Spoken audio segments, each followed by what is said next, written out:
Hello dear student, हमारे पास एक question होता है और क्वेश्चन आप देख रहे हो। इसमें दिस लेंथ गिवन है 12, यहाँ से ये 3 गिवन है और ये 90 डिग्री गिवन है।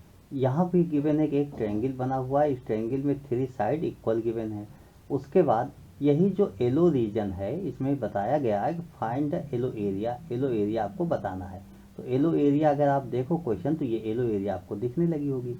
अब हम सबसे पहले जब येलो एरिया निकालना है तो ये सोचें कि इससे किस टॉपिक से होगा। तो टॉपिक आप लोग समझते रहिएगा, लेकिन मैं यहाँ आपके लिए बता दूं कि ये 10th स्टैंडर्ड का क्वेश्चन है और सिमिलैरिटी चैप्टर से रिलेटेड होगा, मतलब ट्रायंगल चैप्टर के सिमिलैरिटी का है। तो कैसे इसको सॉल्व करेंगे ये समझना होगा। देखिए, हम कुछ पहले नोट कर लेते हैं। A B C D E F G, ऐसा मैंने नोट कर लिया। और एक बात, ये जो वर्टिसेस है, इस वर्टिसेस को मैं एम अगर बोल दूँ तो कुछ गलत तो होगा नहीं। और एम से इस पर मैं परपेंडिकुलर भी ऐसे ड्रा कर लेता हूँ, तो ऐसे परपेंडिकुलर ड्रा हो सकता है। अच्छा, ये इक्विलेटरल ट्रायंगल गिवन है, क्योंकि ये तो सभी गिवन है, दिस दिस एंड दिस सभी इक्वल था तो इक्विलेटरल हो गया था। तो कहने का मतलब हमें इसमें से कोई एक साइड चाहिए, कोई एक साइड मिल जाए तो हमारा काम हो जाएगा। अच्छा, अभी साइड तो नहीं मिलने वाली है, इसलिए ऐसा कुछ नहीं है। बट हम क्या देखते हैं कि दिस एंगल को अगर मैं थीटा कह दूं तो ये 90 है आपके पास। अगर ये 90 है तो जो ये जी के पास एंगल होगा, देखिए एक तो ये 90 हो ही गया। 180 में से अगर मैं एक को 90 माइनस कर दूं तो 90 हो गया। तो 90, इसका मतलब ये 90 हो गया। तो अन्य दो एंगल मीन दिस और दिस मिलाकर 90 होना चाहिए। तो एक अगर थीटा है तो दूसरा कितना होगा, 90 माइनस थीटा, मीन ये एंगल आपके पास 90 माइनस थीटा होगा। ये मैंने ऐसे नोट कर लिया। इसी तरीके से अब मैं पूरे ट्रायंगल की बात करता हूँ, इस पूरे ट्रायंगल की बात करता हूँ। इस जब पूरे ट्रायंगल की बात करूँगा तो यहाँ पर आपका एंगल थीटा है, यहाँ पर 90 है। तो ये एंगल सी जो होगा, ये 90 तो ये हो गया, 90 निकाल दो तो ये सी क्या होगा, 90 माइनस थीटा। तो यहाँ पर मैं सी को भी 90 माइनस थीटा नोट कर लेता हूँ कि ये हमारे पास 90 माइनस थीटा होगा। मुझे नहीं लगता इसमें आपको कोई प्रॉब्लम होनी चाहिए। और इसको रिटर्न में भी अभी मैं कर लेता हूँ, लेकिन मैंने इतना आपको बता दिया। तो ये सब बताने के पीछे एक लॉजिक है कि जब ये 90 माइनस थीटा हो गया, अब हम ये छोटे वाले ट्रायंगल की बात कर लें तो यहाँ पर ये तो 90 हो गया, ये 90 माइनस थीटा हो गया, तो ये हमारे पास थीटा हो गया। तो इन सब की हेल्प से ही हम क्वेश्चन को सॉल्व करेंगे। तो आइए अब हम लोग क्वेश्चन को सॉल्व करते हैं और रिटर्न में जिस तरीके से चाहिए उस तरीके से डिटेल में सॉल्व कर लेते हैं। अच्छा, ये 90 माइनस थीटा है तो इसमें हम कुछ चेंज नहीं कर रहे हैं, ये तो मैंने आपको बता दिया और ये मैंने आपको बता दिया कि ये थीटा होगा। हम ये लिखेंगे in triangle A F G and triangle C D E. दोनों में क्या देखते हो कि इधर एंगल ए थीटा है और इधर एंगल ई, ये थीटा हो जाएगा। ठीक है, जैसा मैंने सॉल्व कर लिया, पहले से सॉल्व कर लिया।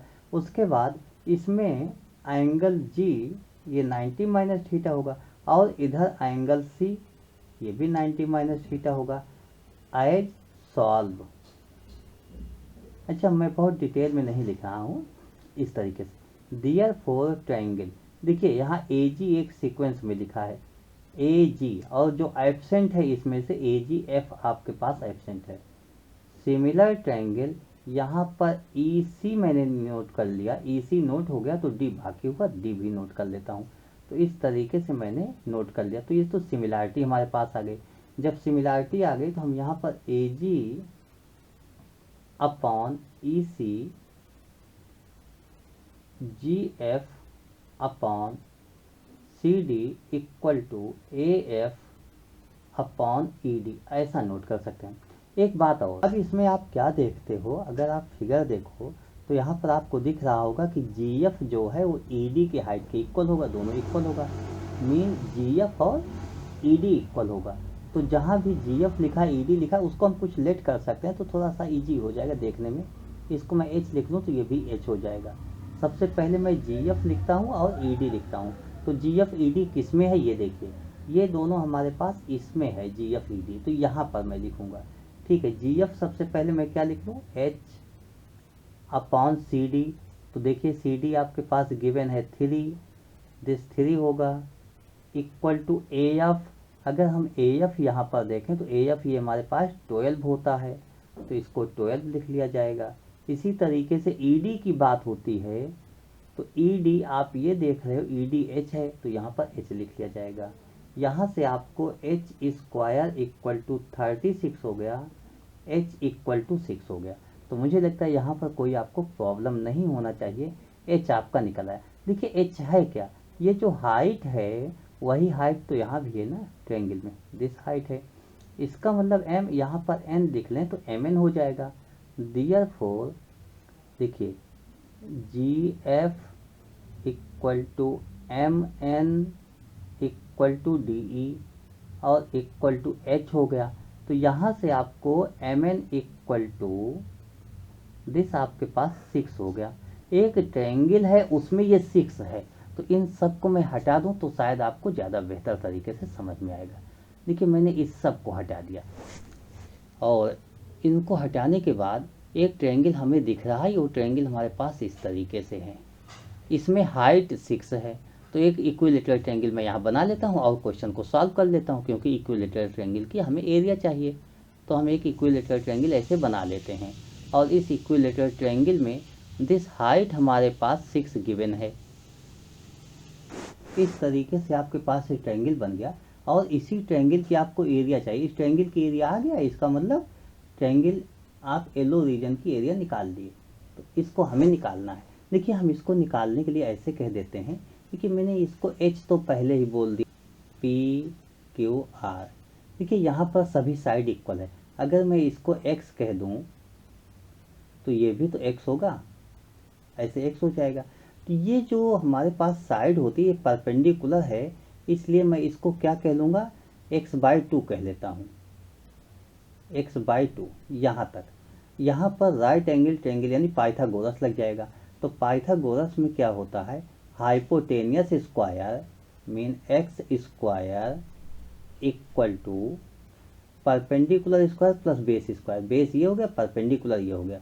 तो आप लिखोगे x/2 का स्क्वायर 6 का स्क्वायर, ऐसा ही आपने नोट कर लिया। तो बिल्कुल ये सब आप नोट कर सकते हो, यहाँ पर आपको कोई समस्या नहीं होनी चाहिए। अब हम इसको सॉल्व करेंगे तो ये x² equal to x²/4 plus 36 हो गया।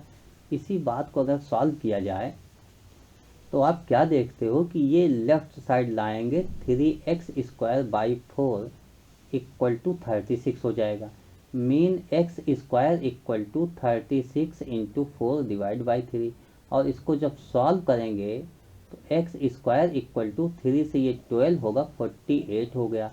x² की वैल्यू ये हो गई, तो x तो आ गया।